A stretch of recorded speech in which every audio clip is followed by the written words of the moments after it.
যুক্তরাষ্ট্রে নির্মমভাবে হত্যাকাণ্ডের শিকার নাহিদা সুলতানা বৃষ্টির মরদেহ দেশে পৌঁছেছে। সকালে বিমানবন্দরে পরিবারের কাছে হস্তান্তর করা হয়। এ সময় কান্না আহাজারিতে ভারী হয়ে ওঠে বিমানবন্দরের পরিবেশ। বাদ আসর মাদারীপুরে দাফন করা হবে বৃষ্টিকে। এদিকে নাহিদা সুলতানার দাফনের প্রস্তুতি চলছে তার গ্রামের বাড়ি মাদারীপুরে। এই বিষয় নিয়ে আরও বিস্তারিত খবরাখবর জানাতে সেখান থেকে আমাদের সাথে যুক্ত হচ্ছেন আমাদের সহকর্মী সাগর হোসেন তামিম। যুক্ত হচ্ছি তার সাথে। তামিম, এর আগে আমরা জানছিলাম আপনার যে মরদেহ নিয়ে পরিবার ঢাকা থেকে রওনা দিয়েছে, কখন নাগাদ পৌঁছাতে পারে এবং দাফন কখন নাগাদ সম্পন্ন হতে পারে? জি আসলে আর অল্প সময়ের মধ্যেই কিন্তু নাহিদা সুলতানা বৃষ্টির মরদেহ চলে আসবে। আমরা এরই মধ্যে আমরা শব্দ শুনতে পাচ্ছি যে তার যে মরদেহবাহী যে অ্যাম্বুলেন্সটি সেটি কিন্তু তার বাড়ির আঙিনায় চলে আসছে। আমরা দেখছি উৎসুক জনতা এবং তার নিকটতম আত্মীয়দের এই যে এরই মধ্যে কিন্তু তার মরদেহ বাড়ির আঙিনায় চলে আসছে রয়েছে। তারা কিন্তু আসলে উৎসুকভাবে তারা এখানে অপেক্ষা করছিল এত সময় এতদিন যে কবে চলে আসবে নাহিদা সুলতানা বৃষ্টির মরদেহ।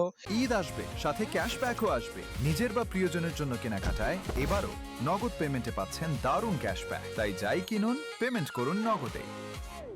এরই মধ্যে এই মাত্রই কিন্তু আসলে তার মরদেহবাহী যে অ্যাম্বুলেন্সটি সেটি এই তার বাড়ির সামনে আসছে এবং বিভিন্ন স্থান থেকে বিভিন্ন শ্রেণীর মানুষ, আইন শৃঙ্খলা রক্ষাকারী বাহিনী সবাই কিন্তু তাকে এক নজর তার মরদেহটি দেখার জন্য আসলে এতদিন অপেক্ষা করেছে। সেই অপেক্ষার প্রহর শেষ হয়ে আজকেই কিন্তু এই যে এখন আসলে মরদেহটি তার বাড়ির যে তার বাড়ি রয়েছে সেখানে এই যে এসে পৌঁছেছে। এখন আসলে তার আমরা দেখাচ্ছি যে এখানে কিন্তু তার যে মরদেহবাহী অ্যাম্বুলেন্সটি সেটি তার বাড়ির তার ঘরের সামনে পৈতৃক যে বাড়ি মাদারীপুর সদর উপজেলার চর গোবিন্দপুর এলাকায় সেটি কিন্তু এই যে মাত্র এসে থামলো। আসলে আমরা দেখানোর চেষ্টা করছি এখানে তার তার পিতা মাতা আত্মীয় স্বজন যারা রয়েছে তারাই কিন্তু আসলে এই এই অ্যাম্বুলেন্সের সাথে রয়েছে এবং একটি হৃদয় বিদারক দৃশ্যের অবতরণ হয়েছে। মানুষ তার স্বজন পাড়া প্রতিবেশী সবাই কিন্তু দেখছে, এতদিন অপেক্ষা করেছে আসলে তার মরদেহ আসবে কিনা সেটি অনিশ্চয়তার মধ্যে ছিল, কিন্তু নিশ্চয়তা ভেঙে তারা এই তার মরদেহ আসছে। আমরা দেখছি বিভিন্ন শ্রেণীর মানুষ, গণমাধ্যম কর্মীরা তারা কিন্তু এই ঘটনাস্থলে রয়েছে এবং তারা দেখছে মরদেহটি নামানোর যে প্রস্তুতি সেটিও আমরা লক্ষ্য করেছি। আমরা দেখানোর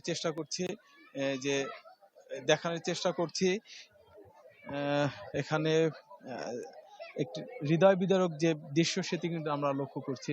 আপনারা দেখতে পাচ্ছেন মরদেহ আসার পরে সাধারণ মানুষ এবং তার আত্মীয় স্বজন, গণমাধ্যম কর্মী, আইন শৃঙ্খলা রক্ষাকারী বাহিনীর সর্বস্তরের মানুষের মধ্যে কিন্তু আমরা ব্যাপক যে মানুষের জটলা সেটি আমরা দেখছি।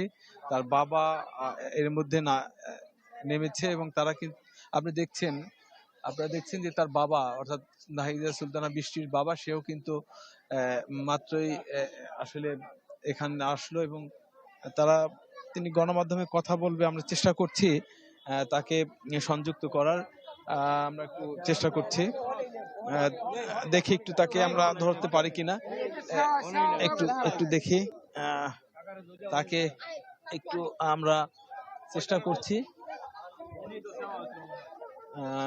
তার পিতা এখানে রয়েছে। দর্শক আপনারা দেখছেন তার নাহিদা সুলতানা বৃষ্টির বাবা কিন্তু এই যে আমরা একটু লাইভ চেষ্টা করছি তাকে সংযুক্ত করার, কথা বলা সম্ভব হবে কিনা, যে